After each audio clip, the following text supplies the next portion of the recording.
Hey family, it's Tasha MAMABEAR Prepping. You already know what time it is. Get your drink, pull up. Welcome to the channel. Welcome back to the channel where we just talk about emergency preparedness. We talk about really what me and my family do to prepare for different things that could come your way. And hopefully that gives you guys ideas. Now, if you've been watching me for a while, you know that my family is on a journey of working towards self-sufficiency.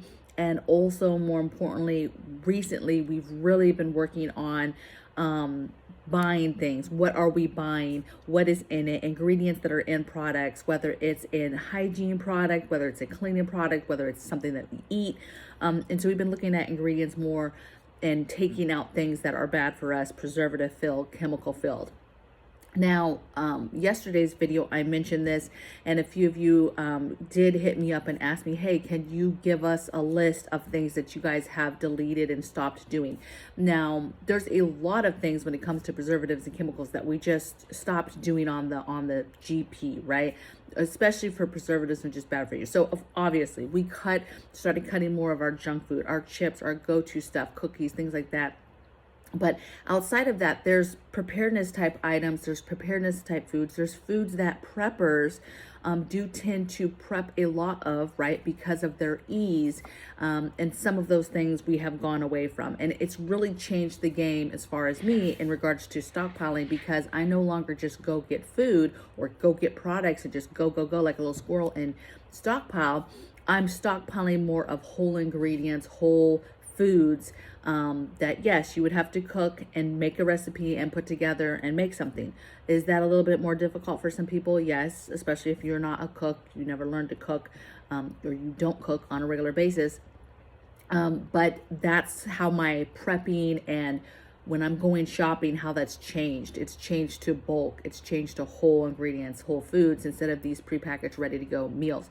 So there's a lot of stuff we cut. So obviously not everything can make this list, but I've got a list of 11 things that hopefully will help you give an idea of what I mean and why. Okay, so my first one I have here is coffee creamer. That's no surprise, or it might not be a surprise to you guys because we've been talking about that for a little bit here. You know, we started seeing videos circulating of, you know, like the regular powdered coffee creamers catching on fire, different coffee creamers that are actually banned in other countries. Started looking at the ingredients, started looking at what the meaning of different stuff is, and we just decided we were going to go away from coffee creamers because of preservatives, because of chemicals, because of different stuff that we didn't like in there. We're like, hey, and plus it's kind of cool, let's make our own. I've been down this journey, basically came to the end result of, you know, I was going to do this big video of these different creamers I made. I made probably 1,000 different types of recipes. I made stuff that I pressure canned. I made stuff that just you make weekly and just put in your fridge. And at the end of the day, we just kind of went back to old school, right? We have sugar out. We have some creamer in the fridge, just regular heavy creamer or half and half, whichever one. And then we just get these syrup bottles, you know, that these coffee places buy, right? Found a bulk place, US Foods, that sells them. It's like $5 for a big thing. Got a pump for it, and boom, we have our own syrups. Now, does that have some stuff in it? Obviously, yes. So for you, those of you that are like, that has stuff in it too, yes. My point is that it's hard to just go 100% everything. And so you're going to have to make decisions and choices for you and your family and what is acceptable and what is not. And so we went through a few different flavoring things, ways to flavor, and it just became the most cost-effective way to and still get us to the point of the type of coffee we want to drink, okay? So coffee creamer, no longer buy it. Now that's a big deal, you guys, because for stockpiling it, right? I stockpiled powdered creamer for a very, very long time. I still have some in my stockpile. And that's hard because that's stuff that we probably, it's like I haven't pulled myself to throw it away, but we absolutely have not used it, right? Some of the things on this list, we have continued to say we're not going to buy it anymore, and we have not bought it anymore, but we are still working down the stores. And you'll see what I mean when I get to some of these things on the list. But some stuff, it's like, you're going to make a decision of whether it's something you can't use. And so it's hard. Do you donate that? Do you throw it out? I don't know. But it becomes, how do you stockpile, or how do you ensure you have those things I just said that I have? I can stockpile the syrups. The creamer, if we have animals one day that produces milk, we'll be fine in that area. And then of course you can stockpile the whole ingredient of sugar, right?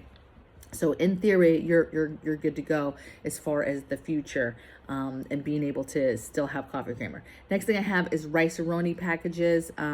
your north side packages. You're going to see those 1,000 times on these prepper channels. I've probably talked about these packages. They're so convenient, right? You add some water, you boil them, you reduce them down, and boom, you have a meal that doesn't take that long, 15-20 minutes, and they're amazing, right?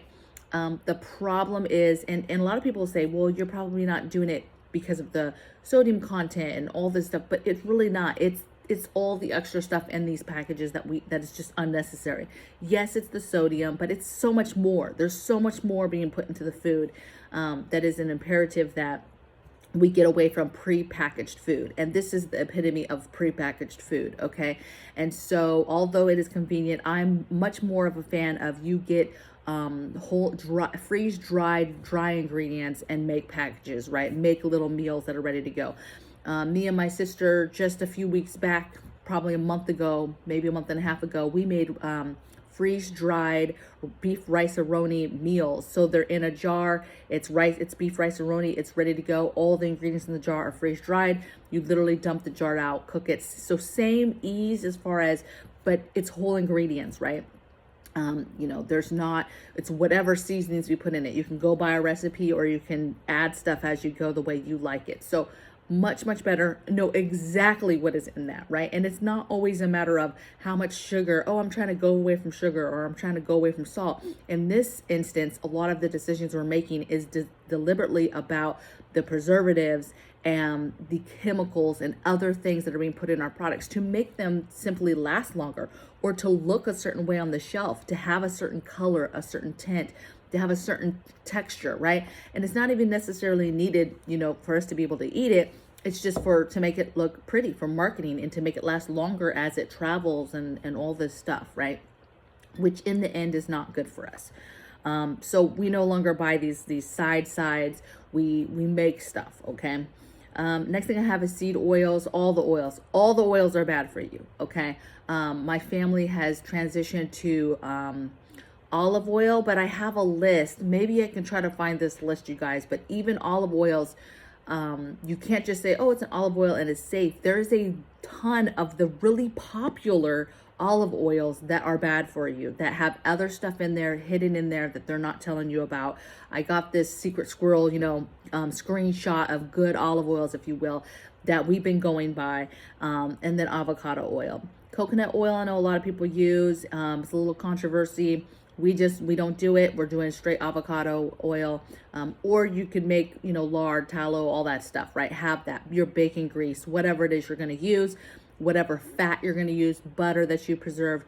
But think about fats that you will need to cook in the future, not even the future, and now, and change the way that you cook now, so that you're implementing that stuff and you're not having to use these hardcore oils that literally take 5, 7, 10 years to leave your body. They're absolutely not good for you. Okay, so do your due diligence, do your own research. I encourage you to do that. Do not just take my word because I'm some chick on YouTube that told you, oh, they're bad. No, do your own research, and you can find out for yourself how bad these oils are for you. So that's an item, like, we're not working down all the oil just out. It's done. We're not going to use it. That's an example of something we will not move forward working it down. Okay. Number 4, I have body wash. So started tinkling and making my own body wash. You're gonna, encourage to try different stuff. Started off with like a mint body wash. Love that. But then I'm like, okay, which ones do I really, really like? I like the cool cucumber ones. I like the ones with different things.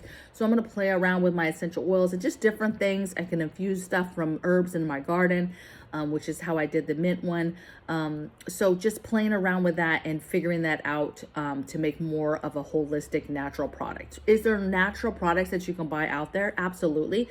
Just pay attention to the things. And it depends on what you're trying to do. To me, we're trying to move towards self-sufficiency. So instead of trying to weed through the store and find the holistic, the natural product, could I find a natural body wash with maybe no chemicals and added stuff? Sure. But I'm sure that I'm going to pay a pretty penny for it. And 2, there's something about taking it back to getting the ingredients and making something yourself with your hands. You appreciate it more. It just means more.